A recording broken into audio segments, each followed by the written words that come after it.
I'm Dr. Carolyn Jacobs, and the joke that Julianne was kind of alluding to is that she and I have known each other for how many years? Several years, and I think it was 5 years into our friendship when she finally actually explained to me what she did for a living. And I had already at this point opened up my own business, which I'm a medical doctor. I have a, just up the street, a dermatology practice that's called Chicago Cosmetic Surgery and Dermatology. It's a 5,000 square foot office. I built it out from raw space 10 years ago. I now have an associate and a full-time PA and a full-time esthetician and a part-time plastic surgeon, and I have lots of wheels moving and lots of people working with me. I think we're up to a staff of 22 now. All this time as a business owner, I of course had to take out loans from the bank to build a practice because I physically built it out of raw space, and you have to buy also, besides the plumbing and the walls, the desks and the chairs and the medical equipment, and now we're on to, purchasing lasers and that sort of thing. So I also had a policy, as she mentioned, that was started, a whole life policy that was started in 1996 when I was an intern.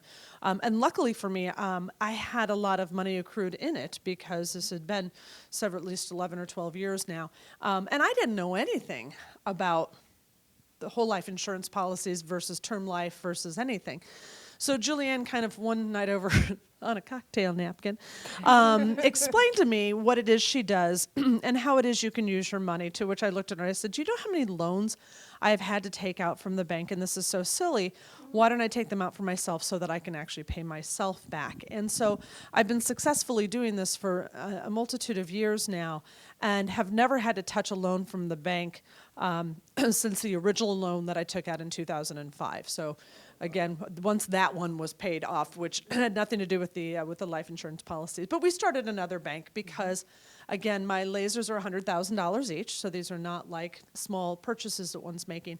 But I absolutely loathe the idea of taking money from someone else who is giving it to me at the luxury of allowing me to pay them back 19% interest or 22% interest over so many years. And interestingly, if you've ever had to do this, some of the first lasers that I took, the leasing the companies from the lasers are lovely enough to hook you right up with their leasing company. And so, right, sure they were. So in 2003, when I got my first laser, when I was working with a different practice, I had a laser with, it's only this much per month. That was great. And then I did the math, and it was ended up almost being twice as much as the laser was originally because of the interest on it. And there was a pay early penalty. All sorts of smoke and mirrors and bad stuff that were in there. So I thought, well, never again, we're not doing that, especially if I need to buy anything new. Well, the good news is that I've had to buy new things. And if we fast forward to right now, I've done at least $300,000, if not more, I've lost track now, in banking with my own banks because of all the devices that I purchase. But more recently, I've also had the opportunity to use some of the banks for my own personal use. Obviously, I have a friend coming here, and at home I've got 2-year-old twins, and we have a 3-bedroom condominium, which is wonderful, and we never want to move, but my husband and I looked at each other and were like, where are we going to go? We can't really go up. And the 1-bedroom condo adjacent to us became available out of the blue before this one was even here. And I said, wouldn't it be fun if we bought that? So I actually went into my policy, took out some money to help with the down payment on that condominium. And then, as you go along, my business is paying back a ton of loans that we have for other things because everything gets to happen at once. Then I happen to get pregnant, so if you build it, they will come. And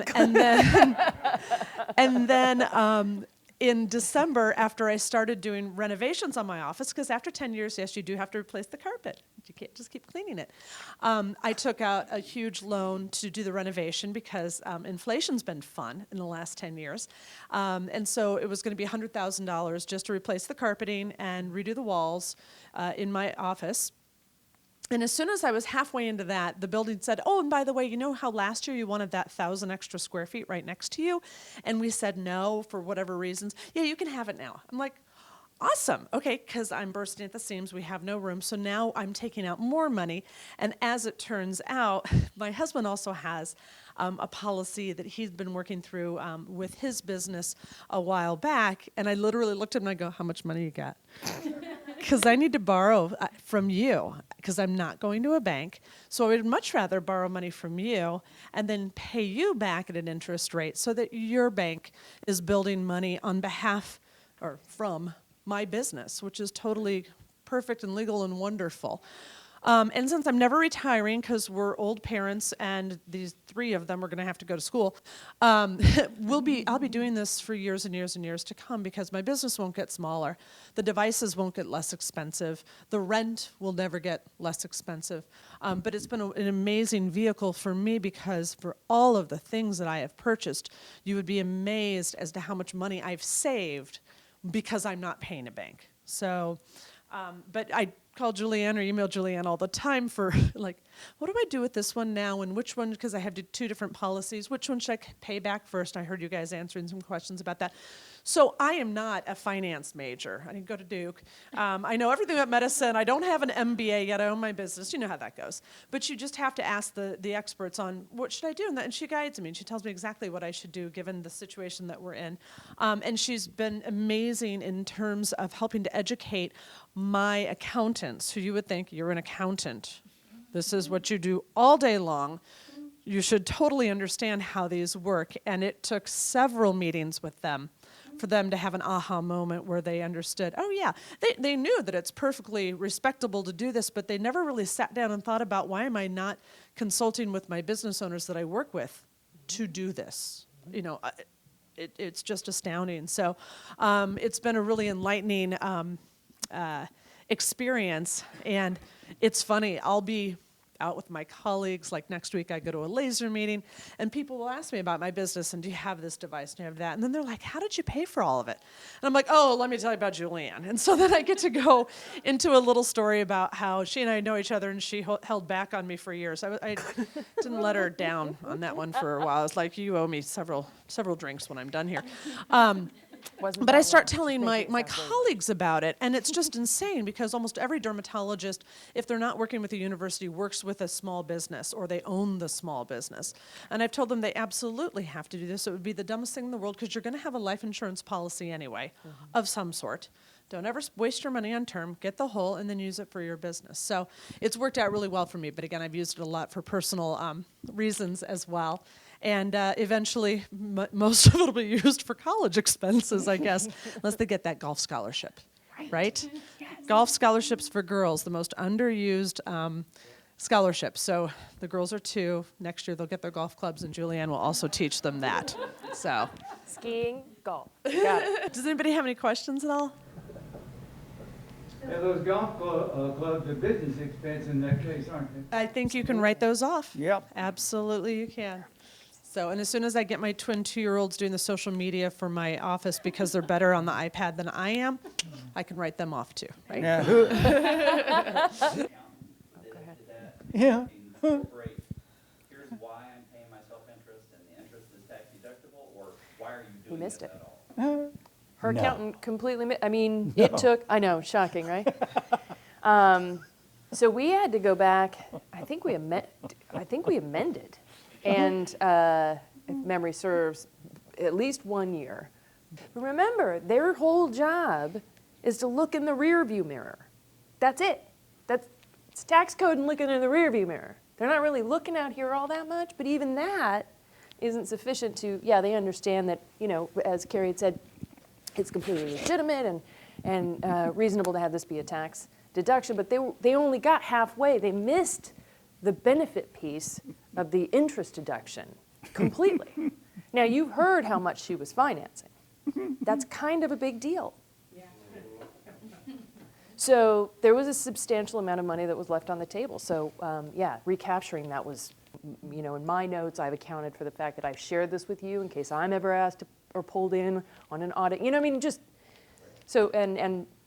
Most times that's absolutely necessary because that happens.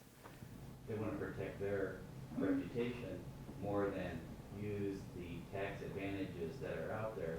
And I've had it happen where they said, no, I don't know, you might get audited. And when they start that with, I don't know, then you need to say, then we need to talk to somebody who does know. All right. Because that's silly to make some uneducated guess.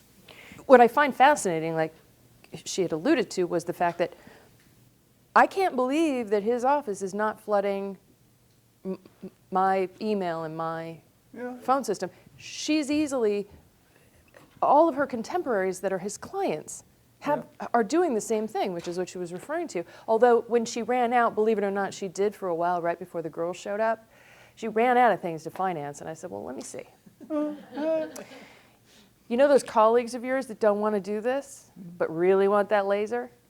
How about you get that 19%, See, or at least do 10? Now they're getting a deal, so you can finance them because you know that they'll pay that back. But all of a sudden, then these started showing up. And It's funny how that happens. I found more places to spend the money. But that is true. Actually, my accountant also helps other dermatologists start business practices. And I got him hooked up. He was already working with one woman before working with me. And then I got him hooked up with 3 other physicians whom we have told him, if you are allowing them to finance their offices via a bank, shame on you. Mm-hmm. Because I know all of them, and all but one are married, and all but 2 have children.